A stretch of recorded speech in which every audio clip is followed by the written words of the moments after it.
Fala galera, beleza? Nesse vídeo eu quero mostrar como que você faz a estimativa de custos dentro de um bucket S3. Então eu vou falar tudo que você precisa se preocupar com o custo. Porque quando a gente pensa em um S3 é armazenamento de objeto, a gente acha que vamos pagar ou por quantidade de objeto ou talvez aí por giga, mas só isso, ponto final. De fato é pelo giga. Porém, não é só pelo giga. Tem muitas outras coisas que nós precisamos se preocupar, que pode aumentar um pouquinho o custo, mesmo que pouco, ele pode aumentar. Então nós precisamos ter tudo isso aí em mente. Então, primeiro de tudo, eu estou acessando o calculator.s3.amazon.aws.com/index.html, então precisa ser exatamente esse link que vocês precisam acessar. E eu também abri aí a própria página do oficial do S3 Price. Então, isso daqui já é da AWS. Então, eles que nos entregam esse tipo de conteúdo, esse tipo de formulário para você fazer estimativa. Porém, a parte de definição de preço da Amazon também está oficialmente no site deles, onde você acha tudo. Então aqui ele mostra todos os preços, porém ele mostra o preço por giga, ele não faz aquele cálculo automático para você, como eu já mostrei outras vezes no canal. Então tá bom. Aqui vamos só lembrando, o S3 ele tem diversos tipos de storage. Então tem o acesso infrequente, tem o standard, tem algumas opções também aqui, ó, one zone. Enfim, ele tem diversas opções. Eu vou focar aqui no storage standard para ficar claro. Então aqui você consegue falar quanto que você vai consumir de storage dentro do seu bucket. Vamos considerar que você está armazenando algumas fotos, algumas coisas lá de alguma aplicação e você precisa de 1 TB. Então eu consigo mudar aqui, ó, vou falar que é 1 TB de dado. Então 1 TB de dado. 1 TB de dado ele tem um custo, mas ele também tem custo de quantas vezes você vai fazer chamadas de arquivos dentro do seu S3. Então, toda vez que você faz um get, um put, um copy, um post, ele vai fazer um request desse dado e você paga por request. O request ele é muito barato, mas deixa eu abrir até aqui no site oficial. Requests são as solicitações. Então aqui ele mostra que, estamos falando de S3 Standard, qual é o custo a cada 1000 solicitações. Então a cada 1000 solicitações de GET, por exemplo, ele custa 0,0004. Mas imagina assim, uma solicitação, se você tem um site, e esse site está pegando uma imagem do seu S3 Bucket, cada vez que ele pegar essa imagem, ele vai contar um número aqui. Aí depende de quantos usuários você tem, você vai ter um custo baixinho, mas vai ter. Então eu vou considerar que request eu vou ter, até é difícil falar, né? Mas eu vou ter 1000 é pouco. Vou mudar o cálculo aqui de request para 1000 requests. Vou colocar que eu vou ter 100 mil requests. Aqui é para put, copy, post, list. Temos também para get, select. Eu vou colocar a mesma coisa. 100 mil requests. Veja, o preço mal mudou lá, tá, pessoal? Então, é até engraçado ver isso. Eu já mostro para vocês. Aí temos umas outras opções que não tem necessidade, não são tão importantes assim, vai muito de serviço. Então, se você tem uma particularidade, é bom você ver todo esse formulário e adicionar os preços que você tem. Tem algumas coisas, como por exemplo aqui em S3, ele já começa a pedir mais informações, coisa de transferência de dado, de um acesso frequente para infrequente, enfim, tem algumas opções aqui. O mais importante por hora são esses dois. E tem um outro que é extremamente importante. Não sei se você já assistiu o meu treinamento gratuito de custos, que eu dou boas práticas, falo sobre as boas práticas para reduzir os custos dentro da AWS, mas lá eu falo tudo que você tem que se preocupar com o S3. E um dos itens que você tem que se preocupar com transfer out. Você tem que se preocupar com isso daqui, porque ele pode eventualmente gerar um custo adicional na sua aplicação. Então nós falamos sobre custo por giga e custo por chamada de arquivos. Toda vez que você chama, você paga uma solicitação, que é um request. Agora, o request é só para chamar o arquivo. Se esse arquivo ele tiver 100 mega por exemplo, uma foto, você está baixando, ela tem 100 mega por algum motivo, uma super foto. Quando você baixa, você está fora da AWS, você baixa isso através de um site, quer dizer que existe um transfer out, ou seja, uma transferência para fora da AWS. Toda vez que você faz um transfer out, você tem que pagar um valor por esse transfer out. Aqui no próprio site, a parte oficial de custos, ele tem uma aba para transferência de dados. Então, dentro de transferências de dados, tá aqui ele fala um pouquinho sobre os custos. E ele fala o custo para fora, que é o transfer out. Mas o transfer in, ele é de graça. Então, se você está jogando 1 tera de dado dentro do S3 Bucket, você não vai pagar nada por isso. Agora, se você está jogando para fora esse dado, sim, você paga. Isso quer dizer que se o seu website está jogando imagens, está renderizando imagens para alguém que está fora da rede da AWS, você vai pagar por esse transfer out. Ele não é um valor muito caro, tá? Mas ele pode, mas você tem que ter isso em mente, que ele pode gastar um pouquinho. Então, transfer out. Vou considerar que por mês eu vou ter 100 GB mês. Aí ele vai ter um custo. Vou subir um pouquinho. Esses são os mais importantes. Temos outras opções que são importantes caso você esteja fazendo replicação entre regiões.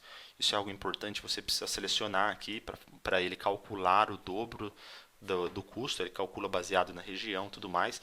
Então, a Cross-Region Replication, toda vez que você tem um S3 Bucket, por exemplo, North Virginia, você cria um bucket réplica em Frankfurt, que é outro país, outro lugar. Né? Toda vez que você colocar um dado dentro de uma, ele vai replicar para de Frankfurt. Então, isso acaba sendo replicação, né? Acaba te dando uma segurança adicional. Olha, sinceramente, eu não vejo muita necessidade de questões de DR ou redundância, porque o S3 em si ele já é muito redundante, ele é muito seguro. Mas eu vejo necessidade em questão de latência.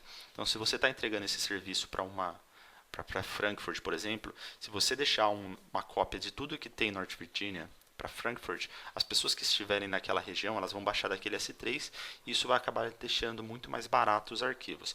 Esse é um dos detalhes. Claro que temos o CloudFront, que pode ser uma solução muito melhor, mas mesmo assim, mantenha isso em mente sobre a Cross-Region Replication. Então vou subir um pouquinho, porque agora nós vamos ver o custo de quanto tudo isso ficou. Vou clicar aqui na estimativa do mês. Ele vai mostrar segmentado os custos. Então, primeiro de tudo, a Amazon S3 Service deu $24. Do que se trata isso daqui? Quando eu abro, ele mostra o preço de cada coisa. Então, S3 Standard Storage, então só pelo storage, que foi os 1 tera que a gente colocou, estamos pagando por $23 mês. Se você, agora pelos put requests e os outros requests, cada um tem o seu custo, eles são um pouco diferentes.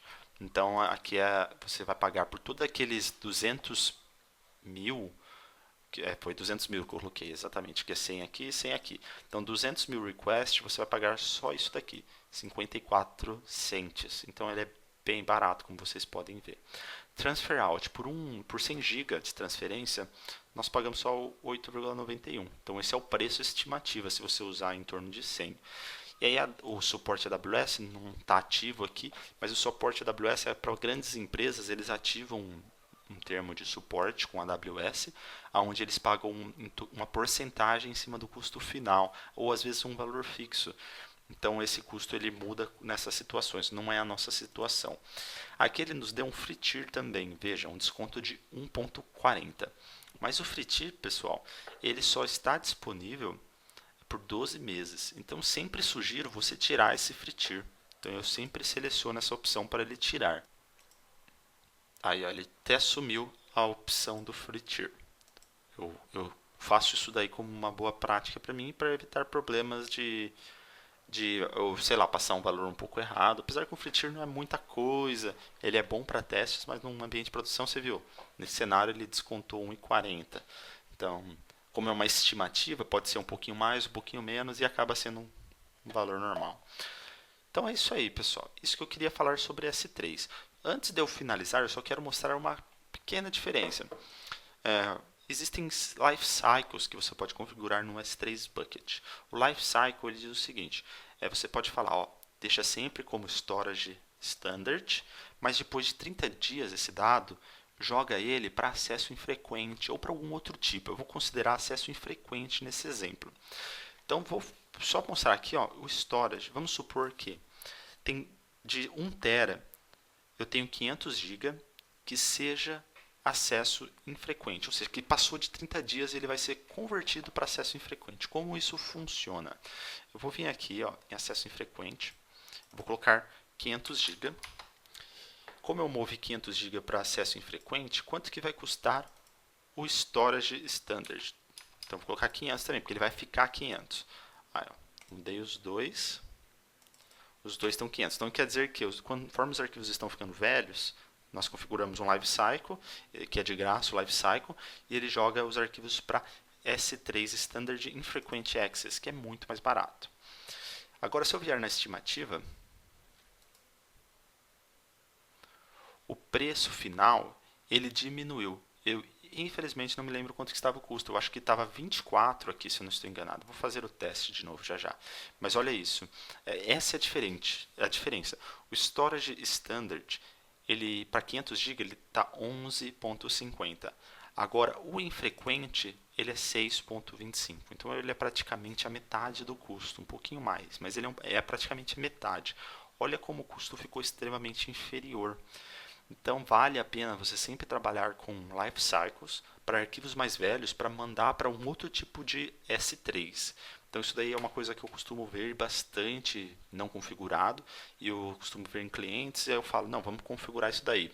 Quais são as implicações? Passo as possíveis implicações, que é menos redundância, que é talvez um pouquinho mais lento, alguma coisa do sentido. Eu pego do oficial deles e mando para o cliente.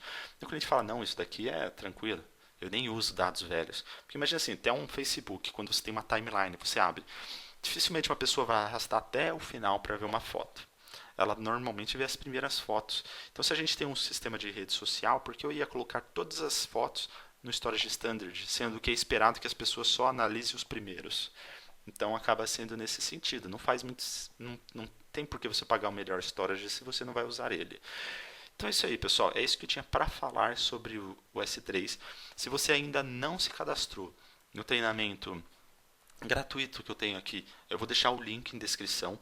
Lá eu dou várias dicas como você reduz os custos mensais de S3, de C2, RDS. Eu dou diversas dicas, então não deixe de ver esse vídeo. Não deixe de ver esse conjunto de vídeo, na verdade. São 3 horas de conteúdo. É isso aí, pessoal. Então espero que vocês tenham gostado. Qualquer dúvida é só mandar nos comentários que eu respondo assim que possível. Até o próximo vídeo.